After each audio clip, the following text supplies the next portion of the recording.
President Woodrow Wilson's 14 points of 1918. It will be our wish and purpose that the processes of peace, when they are begun, shall be absolutely open, and that they shall involve and permit henceforth no secret understandings of any kind. The day of conquest and aggrandizement is gone by, so is also the day of secret covenants entered into in the interest of particular governments, and likely at some unlooked-for moment to upset the peace of the world. It is this happy fact, now clear to the view of every public man, whose thoughts do not still linger in an age that is dead and gone, which makes it possible for every nation, whose purposes are consistent with justice and the peace of the world, to avow now, or at any other time, the objects it has in view. We entered this war because violations of right had occurred which touched us to the quick, and made the life of our own people impossible unless they were corrected, and the world secure once for all against their recurrence. What we demand in this war, therefore, is nothing peculiar to ourselves. It is that the world be made fit and safe to live in, and particularly that it be made safe for every peace-loving nation which, like our own, wishes to live its own life, determine its own institutions, be assured of justice and fair dealing by the other peoples of the world as against force and selfish aggression. All the peoples of the world are in effect partners in this interest, and for our own part we see very clearly that unless justice be done to others it will not be done to us. The program of the world's peace, therefore, is our program, and that program, the only possible program, as we see it, is this: 1. Open covenants of peace, openly arrived at, after which there shall be no private international understandings of any kind, but diplomacy shall proceed always frankly and in the public view. 2.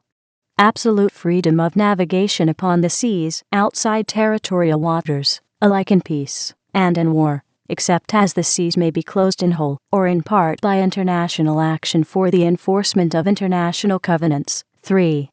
The removal, so far as possible, of all economic barriers, and the establishment of an equality of trade conditions among all the nations consenting to the peace, and associating themselves for its maintenance. 4. Adequate guarantees given and taken that national armaments will be reduced to the lowest point consistent with domestic safety. 5. A free, open-minded, and absolutely impartial adjustment of all colonial claims, based upon a strict observance of the principle that in determining all such questions of sovereignty the interests of the populations concerned must have equal weight with the equitable claims of the government, whose title is to be determined. 6. The evacuation of all Russian territory, and such a settlement of all questions affecting Russia as will secure the best and freest cooperation of the other nations of the world in obtaining for her an unhampered and unembarrassed opportunity for the independent determination of her own political development and national policy, and assure her of a sincere welcome into the society of free nations under institutions of her own choosing. And, more than a welcome, assistance also of every kind, that she may need, and may herself desire. The treatment accorded Russia by her sister nations in the months to come will be the acid test of their goodwill, of their comprehension of her needs as distinguished from their own interests, and of their intelligent and unselfish sympathy. 7. Belgium, the whole world will agree, must be evacuated and restored, without any attempt to limit the sovereignty which she enjoys in common with all other free nations. No other single act will serve, as this will serve to restore confidence among the nations in the laws which they have themselves set and determined for the government of their relations with one another. Without this healing act the whole structure and validity of international law is forever impaired. 8. All French territory should be freed, and the invaded portions restored, and the wrong done to France by Prussia in 1871, in the matter of Alsace-Lorraine, which has unsettled the peace of the world for nearly 50 years, should be righted, in order that peace may once more be made secure in the interest of all. 9. A readjustment of the frontiers of Italy should be effected along clearly recognizable lines of nationality. 10. The peoples of Austria-Hungary, whose place among the nations we wish to see safeguarded and assured, should be accorded the freest opportunity to autonomous development. 11.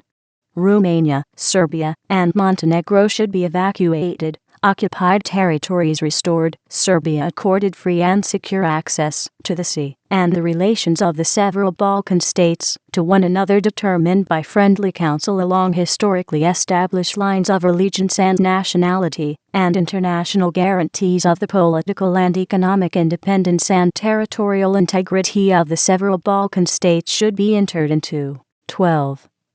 The Turkish portion of the present Ottoman Empire should be assured a secure sovereignty, but the other nationalities which are now under Turkish rule should be assured an undoubted security of life, and an absolutely unmolested opportunity of autonomous development, and the Dardanelles should be permanently opened as a free passage to the ships and commerce of all nations, under international guarantees. 13. An independent Polish state should be erected which should include the territories inhabited by indisputably Polish populations, which should be assured a free and secure access to the sea, and whose political and economic independence and territorial integrity should be guaranteed by international covenant. 14.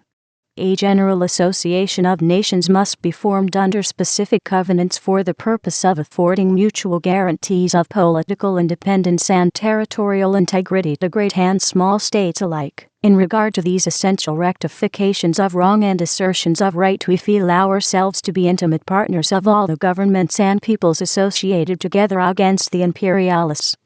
We cannot be separated in interest or divided in purpose. We stand together until the end. For such arrangements and covenants we are willing to fight and to continue to fight until they are achieved, but only because we wish the right to prevail and desire a just and stable peace such as can be secured only by removing the chief provocations to war, which this program does remove. We have no jealousy of German greatness, and there is nothing in this program that impairs it. We grudge her no achievement or distinction of learning or of pacific enterprise such as have made her record very bright and very enviable. We do not wish to injure her, or to block in any way her legitimate influence or power. We do not wish to fight her either with arms or with hostile arrangements of trade, if she is willing to associate herself with us and the other peace-loving nations of the world in covenants of justice and law and fair dealing. We wish her only to accept a place of equality among the peoples of the world, the new world, in which we now live, instead of a place of mastery,